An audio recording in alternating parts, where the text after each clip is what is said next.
Hi friends, welcome to my channel ஜன்னலக்கா. வீடியோஸ்குள்ளே போகிறதுக்கு முன்னாடி நம்மளோட சேனலை சப்ஸ்கிரைப் பண்ணி பெல் பட்டனை கிளிக் பண்ணி ஆல் கொடுத்துருங்க. அப்போ தான் நாங்கள் போகிற வீடியோஸ் எல்லாம் நோட்டிஃபிகேஷன் ஆகும். இன்றைக்கி லன்ச் மீல் ரெசிபிஸ் தாங்க நம்ம வீடியோ பார்க்க போகிறோம். அதுக்கு ஃபஸ்ட்டு தக்காளி ரசம் நம்ம செய்ய போகிறோம். அதுக்கு 3 தக்காளி, சின்ன லெமன் அளவுக்கு புளி எடுத்து வச்சுருக்கோம். தக்காளியை காம்பு எடுத்துகிட்டு 4 வெட்டி எடுத்துக்கோங்க. 1 டம்ளர் தண்ணியை சூடு பண்ணிவிட்டு அதில் தக்காளியையும் புளியையும் சேர்த்துக்கோங்க. சேர்த்துட்டு நல்லா 2-3 நிமிஷத்துக்கு நல்லா தளன்னு அதில் கொதிச்சு வரட்டும். தக்காளி நல்லா சாஃப்ட் ஆகுறதுக்கும் புளி நல்லா சாஃப்டாக ஆகுறதுக்கு நம்ம இந்த ஸ்டெப் செய்கிறோம்.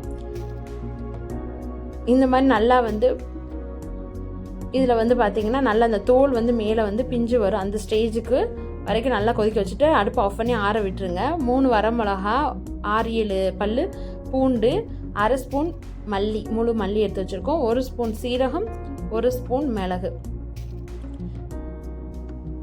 இதையும் நம்ம எடுத்து வச்சுருக்க இது எல்லாத்தையுமே மிக்ஸி ஜாரில் சேர்த்து நல்லா கொரப்பாக அரைச்சி எடுத்துக்கிடுவோம்.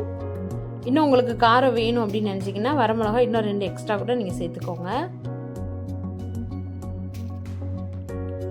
இதெல்லாம் சேர்த்து நல்லா கொரன்னு அரைச்சி எடுத்துக்கோங்க. ரொம்ப ஃபைனாக அரைச்சிட வேணாம்.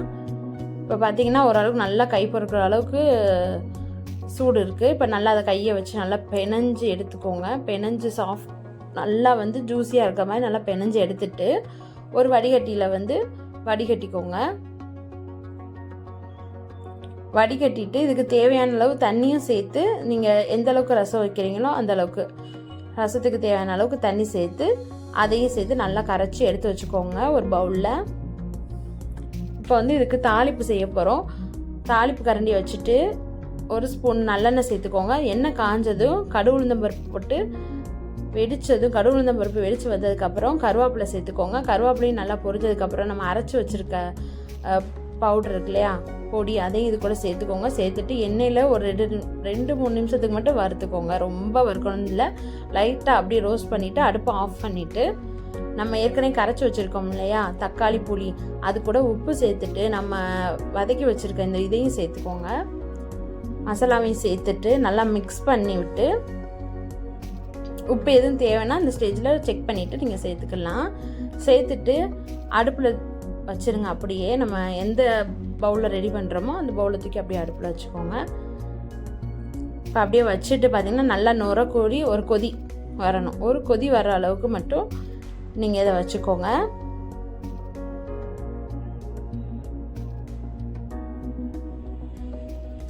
ஒரு கொதி வந்ததுக்கப்புறம் கொத்தமல்லி தூவி இறக்கிட்டிங்கன்னா தக்காளி ரசம் ரெடி ஆயிடுச்சு.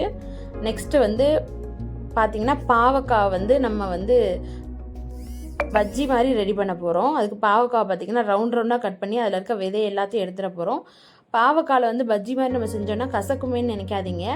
ஃபஸ்ட்டு நறுக்குனதுமே ஒரு 5 நிமிஷம் அந்த தண்ணியிலே ஃபஸ்ட்டு போட்டு வச்சுக்கோங்க. தண்ணியிலே போட்டுட்டு நல்லா கழுவி எடுத்துட்டு அது கூட 1 ஸ்பூன் இல்லை 2 ஸ்பூன் தயிர் சேர்த்துக்கோங்க. நீங்கள் எந்த அளவுக்கு பாவக்காய் எடுத்துக்கிறீங்களோ அந்த அளவுக்கு. இது நல்லா ஒரு சுற்றி எல்லா பாவக்காலையும் படுற மாதிரி நல்லா பெனஞ்சு வச்சுருங்க. ஒரு கரெக்டாக ஒரு 5 நிமிஷம் இல்லை 1/4 மணி நேரம் கூட தாராளமாக அதை வச்சுருங்க ரெடி பண்ணி. இந்த மாதிரி தயிரை மிக்ஸ் பண்ணி வச்சுட்டிங்கன்னு வைங்களேன், அதில் கொஞ்ச நேரம் அந்த தயிரில் ஊறும்போது நல்லா கசப்பு தன்மையெல்லாம் இருக்காது. இது கூட பார்த்திங்கன்னா நம்ம முட்டைக்கோசு பருப்பு போட்டு கூட்டு வைக்கிறோம். அது எப்பயும் போல் தான் கடுகு கருவேப்பிலை போட்டு ஒரு குக்கரில் தாளிச்சிட்டு வெங்காயம் எல்லாம் போட்டு தாளிச்சிட்டு முட்டைக்கோசையும் பாசிப்பருப்பையும் தண்ணியோடு சேர்த்து இதோட மிக்ஸ் பண்ணிக்கிற போகிறோம். ஃபஸ்ட்டு எந்த காயுமே நீங்கள் இந்த மாதிரி கூட்டு செய்கிறதுக்கு முன்னாடி எண்ணெயில் ஒரு 1 நிமிஷம் 2 நிமிஷம் வதக்கிட்டு அப்புறம் சேர்த்துக்கோங்க. மஞ்சப்பொடி போட்டு பருப்பு போட்டுரும். அவ்வளோதான். இதுக்கு முங்குற அளவுக்கு தான் தண்ணி ஊற்றணும். ரொம்ப தண்ணி ஊற்றுனீங்கன்னா கொலன்னு ஆயிடும். அப்படி இருந்தால் நல்லா இருக்காது டேஸ்ட்டு. கரெக்டாக முங்குற அளவுக்கு வச்சுட்டு நல்லா மிக்ஸ் பண்ணிவிட்டு உப்பு மட்டும் டேஸ்ட் பண்ணி பார்த்துட்டு மூடி வச்சுருங்க. கரெக்டாக ஒரு 4 விசில் வந்தால் போதும். 4 விசில் ஹை ஃப்ளேமில் வச்சுட்டு அடுப்பு ஆஃப் பண்ணிட்டிங்கன்னா முட்டைக்கோஸ் கூட்டு ரெடி ஆயிரும். இப்போ நம்ம பாவக்காய் பஜ்ஜி செய்கிறதுக்கு பார்த்திங்கன்னா கடலை மாவு நம்ம எடுத்துக்கிறோம். இந்த ஸ்பூனில் நாங்கள் 10 ஸ்பூன் கடலை மாவு போட்டிருக்கோம்.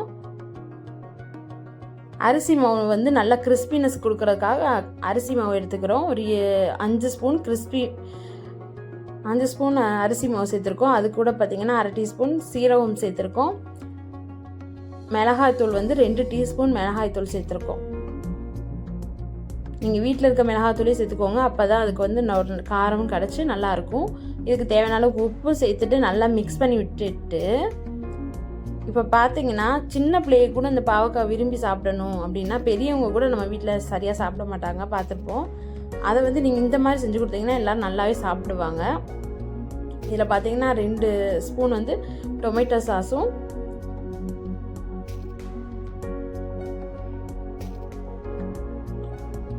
1 ஸ்பூன் வந்து க்ரீன் சில்லி சாஸும் நம்ம ஊற்றிக்கிற போகிறோம். ஊற்றிக்கிட்டு இது வந்து நல்லா ஒரு பஜ்ஜி மாவு அளவுக்கு தண்ணி ஊற்றி, அந்த பஜ்ஜி மாவு எந்த மாதிரி பக்குவத்தில் இருக்குமோ அதே அளவுக்கு நீங்கள் வந்து பக்குவமாக இந்த மாதிரி பெனஞ்சு எடுத்துக்கோங்க. பாருங்கள் எந்த அளவுக்கு இருக்குன்னு மாவு பாருங்கள், திக்னஸ் பார்த்துக்கோங்க. இந்த அளவுக்கு நீங்கள் ரெடி பண்ணிவிட்டு இதில் நம்ம வந்து பாவக்காவை நறுக்கி வச்சுருக்கோம் இல்லையா, அதை வந்து இந்த மாதிரி 2 சைடும் டிப் பண்ணிவிட்டு எண்ணெயை காய வச்சு போட்டு எடுத்து கொடுங்க. ஸ்நாக்ஸாக கூட சாப்பிட்லாங்க, அவ்வளோ டேஸ்ட்டாக இருந்துச்சு. அவ்வளோவா கசப்புத்தன்மை தெரியவே இல்லைங்க. வெறுமனைக்கு நீங்கள் பாவக்காய் வதக்கி சாப்பிட்டா கூட நல்லா அந்த கசப்புத்தன்மை வந்து தெரியும்.